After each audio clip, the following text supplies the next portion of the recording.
Bonjour tout le monde et bienvenue dans cette nouvelle vidéo pour peindre un Black Templar. C'est une figurine de Space Marine Primaris de Warhammer 40 000 que je vais peindre aux couleurs du chapitre des Black Templars, qui est mon chapitre préféré parmi tous les Space Marines, tous les ceux qui sont du côté de l'Empereur en tout cas.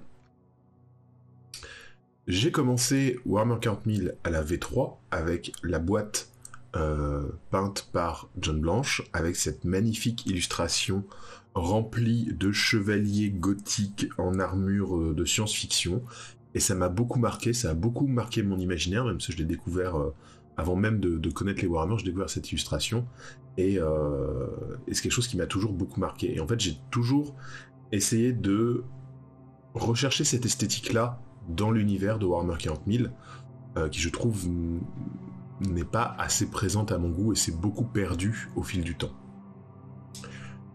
On va partir sur un Space Marine Primaris, pas du tout converti, c'est pas dans mes habitudes. En fait, c'est pour un copain que j'ai fait cette figurine, donc je voulais quelque chose qui s'intègre bien dans ses figurines, dans son armée, donc j'ai pas fait quelque chose de trop extravagant, et le but c'est de peindre un Black Templar pour faire ressortir le côté vraiment Black Templar uniquement par la peinture, les techniques et les couleurs employées. Dans ce tuto, on va donc voir comment faire une armure noire mais éclaircie, et on va voir un peu les choix justement dans la température des couleurs, dans les teintes, et on va faire une armure qui est un petit peu usée. Alors pas forcément des battle damage de partout, pas forcément de la rouille, d'une oxydation forte ou quoi, mais une armure qui est un peu patinée en fait par le temps.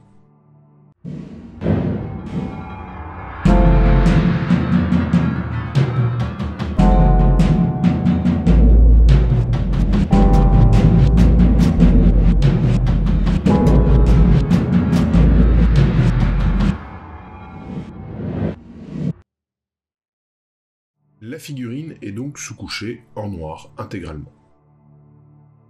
On va utiliser de la mousse de blister dans un premier temps pour faire des petits effets mouchetés. Donc c'est une mousse qu'on va trouver dans les boîtes de figurines, notamment c'est une mousse qui vient d'une boîte de figurines Moonstone, qui est très pratique.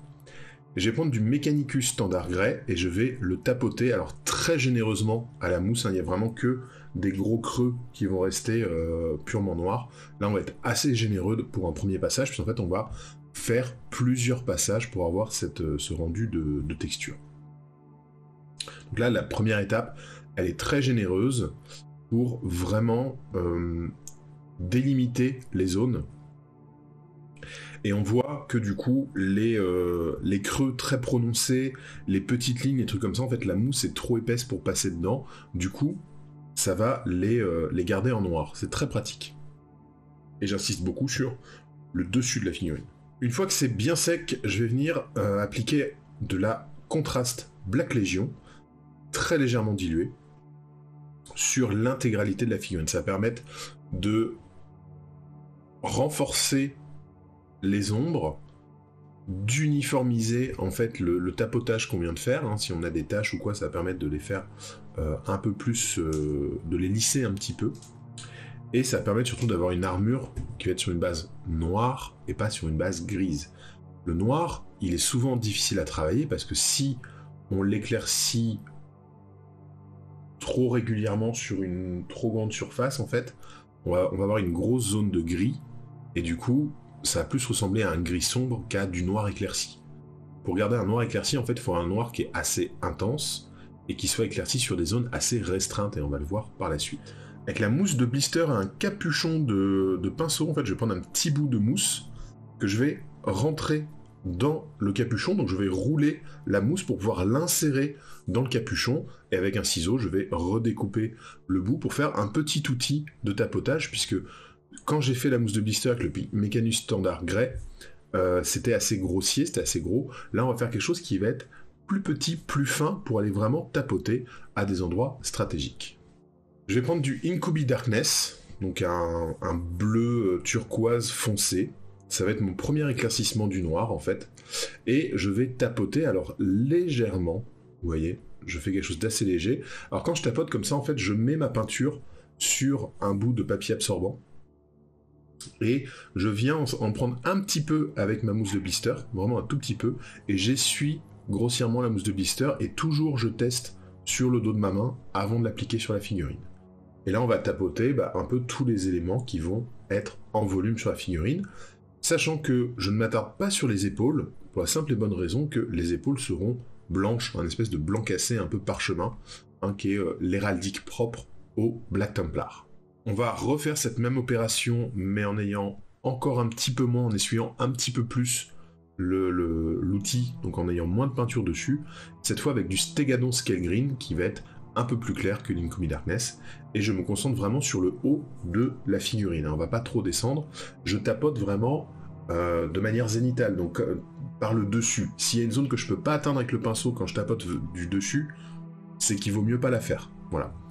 Mais c'est pas parce que des zones sont en bas de la figurine qu'il faut pas les faire. Par exemple, l'arrière des mollets, dans la position qu'il a, prennent énormément la lumière, ce sont en retrait par rapport à son backpack, et du coup c'est vraiment des éléments qui vont accrocher la lumière, alors que justement les chevilles sont dans le creux puisqu'il est en train d'avancer, et elles ne vont pas prendre de lumière.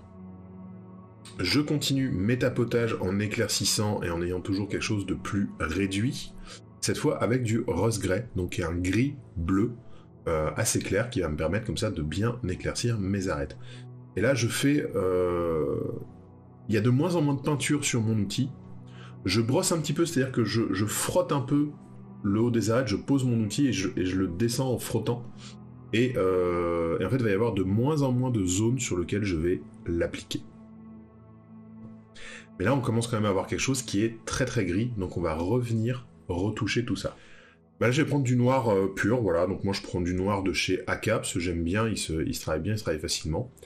Et là c'est quelque chose d'assez dilué que je vais passer pour le concentrer sur le dessous de mes volumes. Donc là on voit par exemple sur le bras, j'applique sur le dessous du bras, et je reviens avec de la peinture très liquide pour tirer ce qui est sur le dessus, le tirer vers le bas, afin de concentrer le pigment en bas et d'avoir un petit dégradé qui se crée assez facilement. Donc je vais faire ça sur les différentes zones de la figurine. C'est un petit peu long, c'est presque une des parties les plus longues à faire sur la figurine en fait ça. Et vraiment ça va être pour nettoyer, égaliser, travailler son dégradé en fait en ayant cette texture qui a été apportée par les différents tapotages à la mousse de blister. Une fois que tout ce noir est bien sec, je vais revenir avec du rose grey, et cette fois, au pinceau, je vais refaire les arêtes, vraiment des petites lignes sur les arêtes, sur le dessus des parties de l'armure, encore une fois. Je vais me concentrer sur les bras, les épaules, le col, la tête, et les genouillères. Voilà, et donc juste, petite éclaircie, vraiment en petites lignes ultra fines, voilà, juste les petits highlights sur les arêtes. Maintenant, je vais prendre du Doombull Brown. Alors, pourquoi je prends du Doombull Brown pour travailler du noir ? En fait, le noir, c'est une couleur qui s'éclaircit très facilement avec du bleu. Comme on a vu ce qu'on a fait ici avec de l'Incubi Darkness, du Stegadon Scale Green, du Rose Grey. On est parti sur des couleurs très froides pour l'éclaircir, avec des arêtes assez franches et glaciales presque. Voilà. On pourrait rajouter encore des éclaircissements avec du Blue Aurore ou même du blanc. Voilà. En fait, le noir, d'instinct, mais c'est pas vrai, techniquement, mais d'instinct, le noir, on le ressent assez froid. Donc quand il s'éclaircit, quand il va s'affadir, on va facilement se diriger vers un gris qu'on ressent froid aussi, alors que le gris est neutre, et c'est une couleur, une teinte, qu'on va pouvoir travailler avec du bleu assez facilement. Du coup, je vais venir renforcer mes ombres. Mais alors comment on fait des ombres sur du noir si mes creux sont déjà noirs? Comment je fais pour renforcer des ombres sur ça? En fait, je vais chercher un contraste graphique à ce moment-là. Et du coup, en mettant un jus de Doombull Brown dans les creux, je vais apporter de la chaleur dans les creux, alors qu'il y a du froid sur les arêtes. Et à défaut de pouvoir faire un contraste de valeur, donc entre le noir et le blanc, plus important à mettre plus de noir dans les creux, je ne peux pas le faire, du coup je vais augmenter le contraste de température entre le chaud et le froid, en ayant une technique un petit peu inversée, mais qui va permettre de tricher légèrement, en fait, avec le rendu de la figurine, et ces lignes qui sont moins sombres que du noir vont quand même créer un contraste par rapport aux arêtes et vont augmenter la lisibilité de la figurine.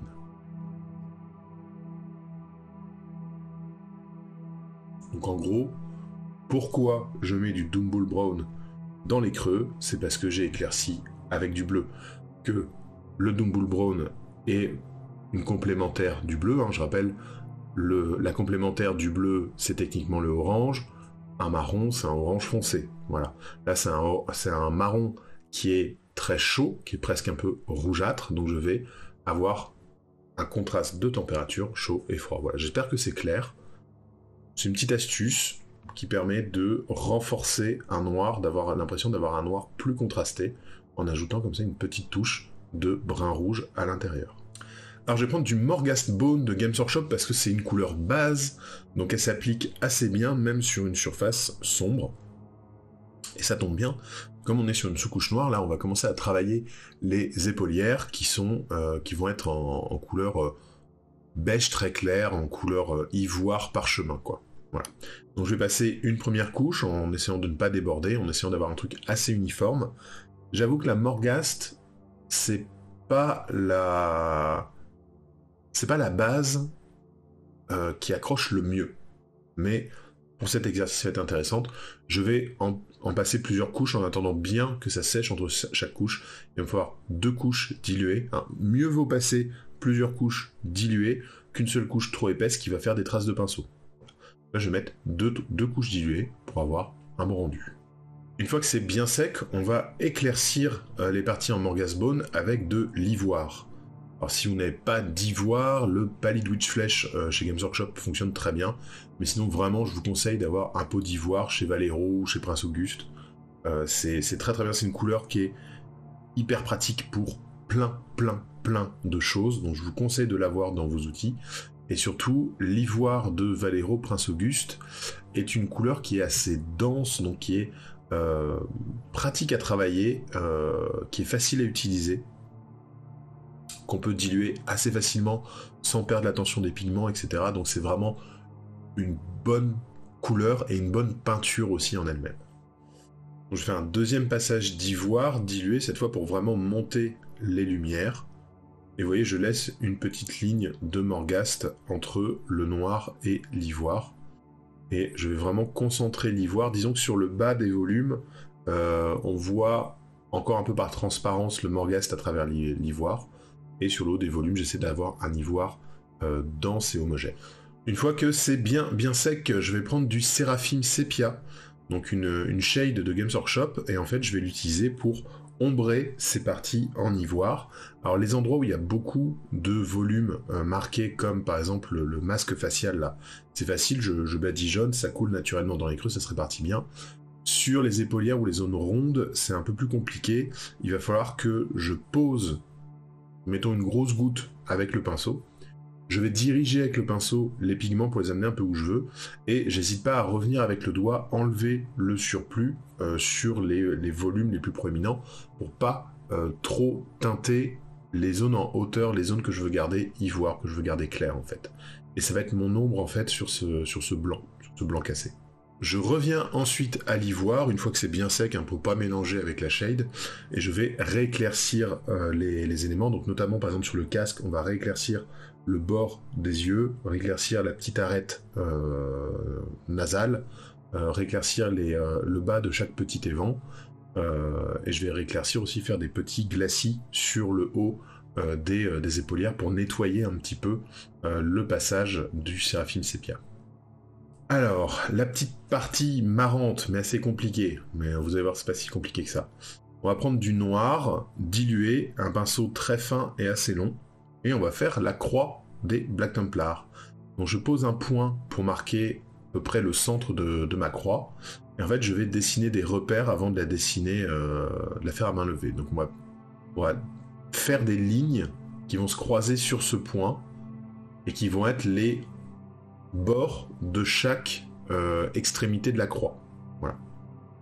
Alors, vous inquiétez pas, si vous n'êtes pas très régulier, si les lignes font pas la même taille, etc., machin, c'est pas très grave, on peut retoucher facilement. Voilà. Mais essayez, du coup, donc de faire ce grand X et de dessiner des espèces de V plus épais à l'intérieur, comme ça, du haut et du bas, et on va refaire ensuite un X horizontal pour redessiner. Alors, quand on a des éléments sur les polières, comme là par exemple le saut de pureté, il va me gêner dans le dessin. Donc il faut que j'arrive à le penser comme s'il n'était pas là, comme si c'était rajouté après coup. Donc bien dessiner l'élément en entier, comme s'il passait en dessous. Voilà, c'est un petit peu compliqué. Mais je fais mon dessin, et vous allez voir, finalement, mon dessin, il n'est pas super régulier, il n'est pas si réussi que ça. Ce n'est pas grave, on va pouvoir le retoucher par la suite. Voilà. Ce qui va être important, c'est d'avoir les bouts qui font la même taille. C'est-à-dire que les deux extrémités soient égaux, et l'air égaux visuellement. C'est pas la peine d'aller mesurer ou quoi. Et surtout que vos pointes sur une même... comment dire, sur une même extrémité, la partie qui se sépare en deux pointes, il faut que les deux pointes s'arrêtent à la même hauteur, en fait.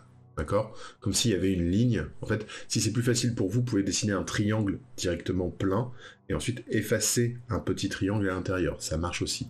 Moi, je préfère faire ce V et le remplissage directement, mais on peut aussi faire un triangle qui va jusqu'au point qu'on a marqué au centre, puis effacer, revenir avec la couleur de base pour nettoyer. Alors justement, je reviens avec mon ivoire pour nettoyer. Vous voyez, là j'ai une pointe qui n'est pas au même niveau que la pointe qui est en dessous, donc je vais essayer de la reprendre un petit peu. Donc là, je peux renettoyer, je peux égaliser, je peux revenir faire des marques, etc. Et si je mets trop de blanc, hein, enfin trop d'ivoire à un endroit, ben, j'attends que ça sèche et je reviens avec le noir, refaire ma ligne proprement, etc. Voilà, faut pas hésiter à faire des retours. Je vois que ma ligne à côté, elle est un petit peu arrondie, donc je vais la reprendre pour qu'elle soit plus droite, etc. Voilà, c'est pas grave de pas être efficace du premier coup, de pas réussir à la première tentative. On peut corriger facilement. Alors je vais prendre du Dirty Red ou un red, du Corn Red par exemple. Là il me faut un rouge qui est pas trop sombre, mais qui est pas trop flashy non plus. Et là en fait je vais faire un texte sur l'autre épaulière, donc je vais commencer par faire un petit carré et je vais resurligner, faire des lignes très fines parallèles autour et des petites bandes comme ça pour faire une lettrine. Et du coup, à l'intérieur de ce petit carré, je vais dessiner une lettre en faisant des petits zigouigouis autour, etc. Voilà, faites une lettre un peu épaisse, assez facile à faire. Voilà, je fais un L parce que c'est toujours facile à dessiner le L. Faites un L, un T, voilà, des lettres comme ça qui sont faciles à dessiner. Et après, vous pouvez rajouter des petits zigouigouis dessus pour faire une grosse lettrine gothique compliquée. Et ensuite, je viens avec un pinceau très fin, du noir dilué, et je vais faire des écritures. Donc en fait, je pose le pinceau et je fais des petits mouvements du haut vers le bas en me décalant de la gauche vers la droite, comme ça. Je laisse des espaces à des endroits, donc j'essaie de simuler des mots, en fait, en petites pattes de mouche, comme ça. Alors, n'hésitez pas à essayer d'abord sur un morceau de papier pour vous entraîner. Mais voilà, en simulant comme ça des petites pattes de mouche, ça fait un texte. Et surtout, faut pas laisser trop d'espace entre deux lignes pour avoir une impression de densité de texte. Sur le genou, mon genou est séparé en deux. D'un côté, il y a la croix, de l'autre, il y a du texte qui est un peu plus dense. Voilà, donc on peut s'amuser comme ça. On peut faire des colonnes de texte aussi, donc faire plusieurs petites pattes de mouche à la suite en imaginant des bords verticaux, et puis faire un autre bloc à côté, etc. Ou alors voir faire tout son texte, et puis après venir faire des lignes, reprendre au blanc avec des lignes verticales, etc. Et pareil, si à un moment vous faites un pâté ou quoi, c'est pas grave, vous revenez avec votre ivoire, et ça vous permet de revenir affiner. Voilà, des fois j'ai un peu trop de peinture sur le truc, mon pinceau fait un mauvais mouvement, etc. J'ai un petit pâté, c'est pas grave, je reviens en fait après faire des petits points blancs dedans, comme s'il y avait des lettres très arrondies, et du coup on voit le papier à l'intérieur en fait du pourtour de la lettre. Donc, il ne faut pas hésiter à faire des allers-retours entre le noir et le blanc, ou en tout cas entre votre couleur de base et votre noir. Ce n'est pas grave, et vous voyez, faire des petites écritures comme ça, c'est super facile. S'il vous plaît, tout ce qui est livre, parchemin, sceau de pureté, etc., mettez du texte, c'est quand même plus classe. Je vais passer toutes les sacoches, les pochettes, etc. en Rhinox Hide, tout simplement, une petite couche de base. Et je vais ensuite les rééclaircir avec du Montfang Brown en insistant sur les arêtes. Voilà. C'est pas compliqué, c'est des éléments qui sont pas intéressants visuellement, qui sont pas importants dans la lecture de la figurine, et surtout qui sont en plus dans le dos de la figurine, donc j'ai pas besoin d'y passer trop de temps. Toujours avec le Montfang Brown, je vais baser la partie parchemin du sceau de pureté. Tout simplement, pour pouvoir l'éclaircir facilement après. Une fois que c'est sec, je viens l'éclaircir avec du Morghast Bone, et je vais essayer de garder un petit peu des lignes de brun dans les creux les plus importants, notamment la séparation entre les deux bandeaux de parchemin. Puis je viens avec du Off-White de Vallejo, ou de l'ivoire si vous voulez, ça marche aussi. Là je préfère prendre le Off-White pour que ce soit un petit peu, le rendu un peu plus jaune, un peu plus chaud que l'ivoire qu'on a déjà sur l'épaulette, donc ça permet de la différencier un peu. Et donc là je vais faire les petits, les plis en fait, et les arêtes, et garder les creux en Morghast Bone du coup. Et comme sur l'épaulette, je viens avec du noir dilué et un pinceau très fin, et je vais faire des petites pattes de mouche pour simuler du texte sur ce sceau de pureté. Et si vraiment vous vous sentez là, la motive et tout, alors c'est un personnage important qui a beaucoup de sceaux de pureté, un petit dessin, en fait vous faites quelques lignes de texte, un petit dessin, un truc simple, une petite croix, un truc comme ça et tout, et vous reprenez du texte en dessous, ça marche très bien, voire une lettrine comme on a vu sur l'épaulière juste avant. Je vais revenir avec le noir, donc mon noir AK, et là on va rebaser en fait le flingue, tout ce qui est tuyau, les parties, je vois toujours ça un peu comme un caoutchouc sur l'armure, vous savez, l'intérieur des coudes, l'arrière des genoux, etc.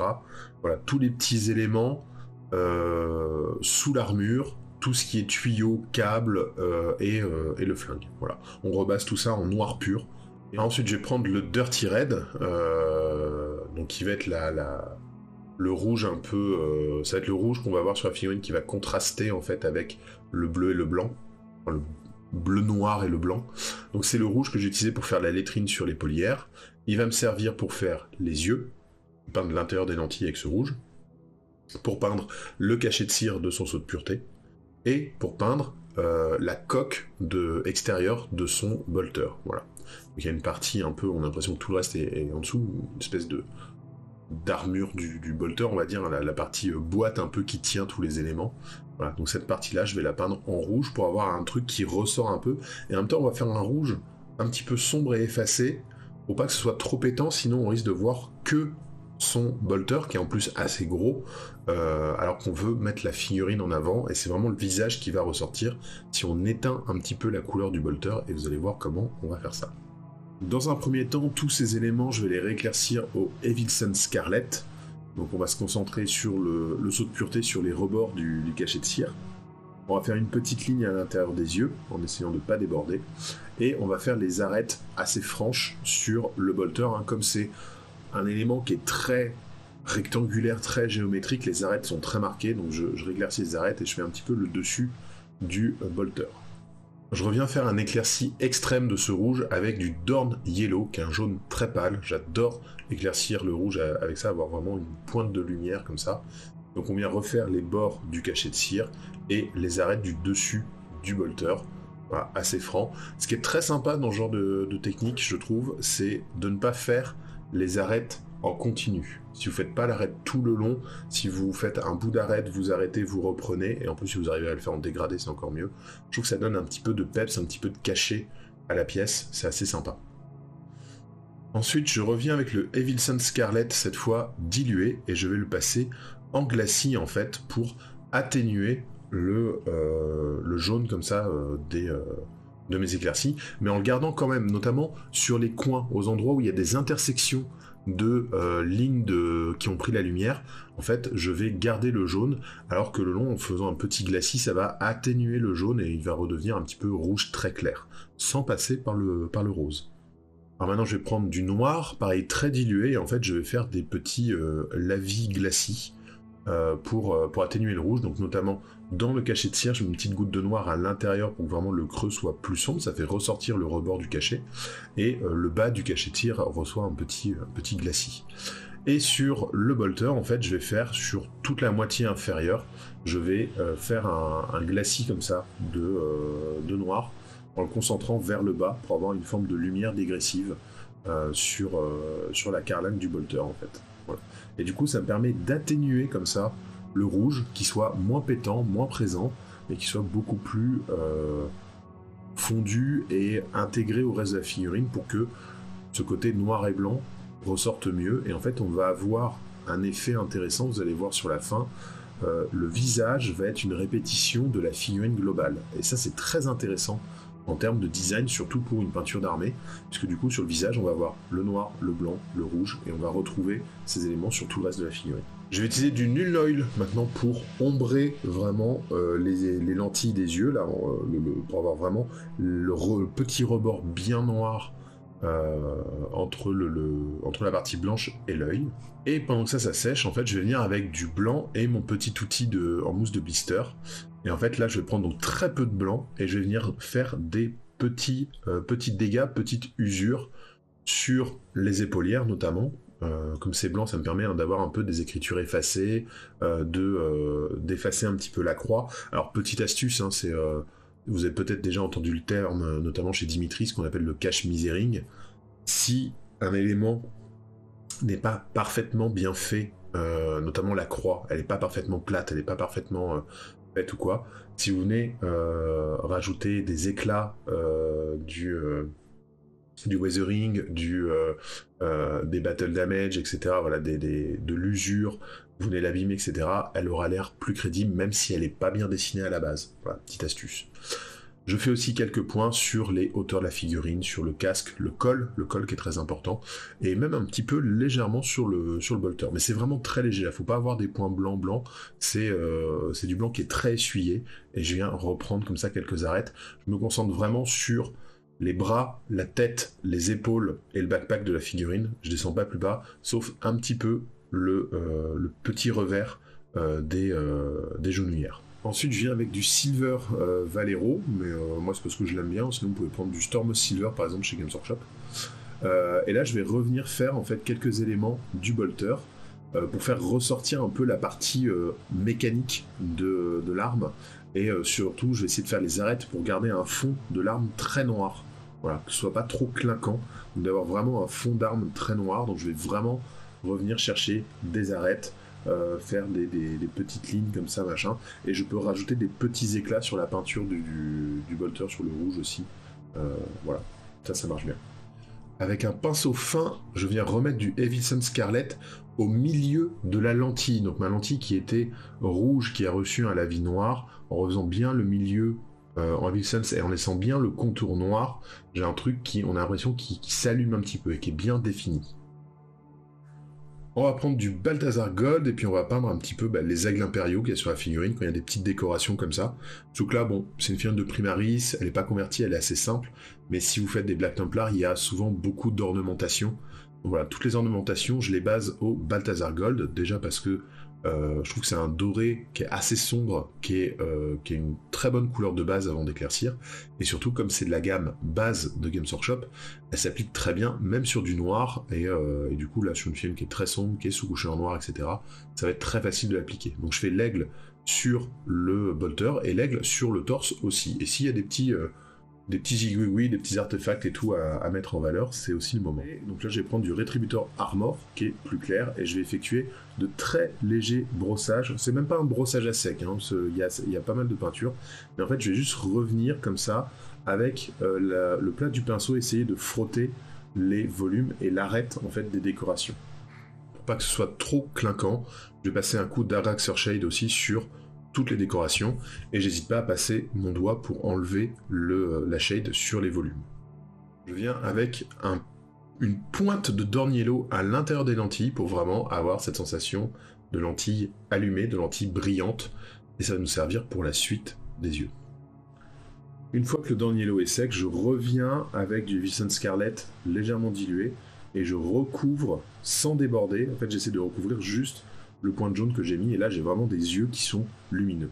Et maintenant, on va faire la partie sympa qui va faire ressortir le visage de tout le reste de la figurine. Je vais prendre du Evilson Scarlet bien dilué et en fait, je vais faire des glacis autour de l'œil et notamment sur la partie basse sous la lentille là. Qui est blanche en plus, donc c'est très facile. Et en faisant des petits glacis, en dirigeant bien les pigments où je veux les poser, je vais donner une luminescence. Je vais faire comme si les lentilles étaient allumées, émettaient de la lumière, éclairaient comme ça l'intérieur du casque.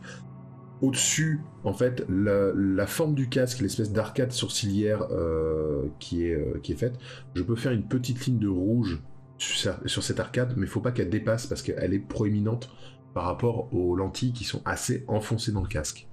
Et là, ce petit côté luminescent ressort super bien. Mon dernier élément à travailler, ça va être les rebords des épaulières. Je vais donner un traitement un petit peu différent par rapport au reste de l'armure pour aussi qu'elles ressortent. Elles sont là pour encadrer les épaulières blanches, donc on va les faire, faire ressortir le cadre par rapport à la figurine pour mieux faire ressortir les épaulières. Voilà. Donc là, je vais les rebaser en noir, proprement. Je vais faire des glacis successifs. En fait, c'est d'une copie Darkness diluée, mais pas trop, parce que c'est pour appliquer sur du noir. Et je vais surtout insister sur le dessus des épaulières. Je vais pas aller faire le dessous. Je vais surtout faire le dessus et ce croisement, cet angle, en fait, l'angle qui est devant, là, qui est très important. Et enfin, je vais prendre le rose grey et je vais refaire comme ça les arêtes sur le haut, surtout. Vraiment les arêtes pour les faire ressortir.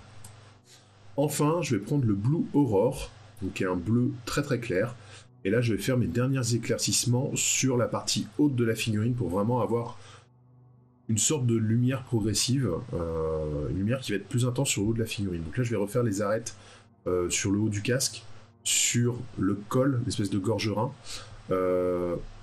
légèrement sur les bras et le backpack, et sur les épaulières. Voilà. Et je descends pas plus bas. Et voilà pour la peinture de ce Space Marine du chapitre des Black Templars, vraiment mon chapitre préféré. Pour le socle, c'est très simple, j'ai collé du sable, je l'ai peint, donc il était sous-couché en noir, je l'ai peint en Mechanicus Standard Grey, brossage ivoire, et j'ai collé une touffe d'herbe. Voilà, tout simple, c'est facile, ça passe bien. Et voilà, et donc il est prêt à rejoindre une armée. C'est toujours le truc qui me titille quelque part, c'est-à-dire que j'ai envie de faire des Black Templars, j'ai la flemme d'en faire une armée. J'en avais fait pour du Kill Team, et puis finalement Kill Team m'a pas branché, donc j'ai un peu laissé tomber. Mais c'est pas impossible qu'un jour je me repenche sur la question et que je refasse. J'ai plusieurs conversions qui sont déjà faites, mais sur du Mini-Marines, du premier né. Voilà, pas sur du Primaris. Donc ça, c'était mon premier Primaris Black Templar. Et je suis très content du résultat, et c'était pour l'anniversaire d'un pote, et il a adoré, il était super content, donc je suis ravi. J'espère que cette vidéo vous aura plu.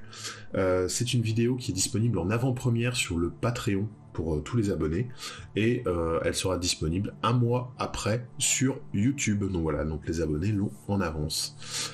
Sur le Patreon, je vous propose aussi des cours particuliers ou des exercices à faire chez vous que je peux ensuite corriger à distance pour s'améliorer en peinture de figurines et surtout pour réussir à se poser les bonnes questions pour avancer efficacement dans la peinture de figurines, notamment quand on peint des armées entières.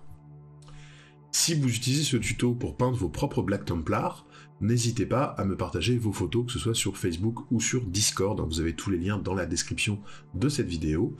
Et vous pouvez aussi me donner vos recettes, si vous voulez partager, vous, s'il y a quelque chose qui vous a semblé un peu aberrant dans le truc.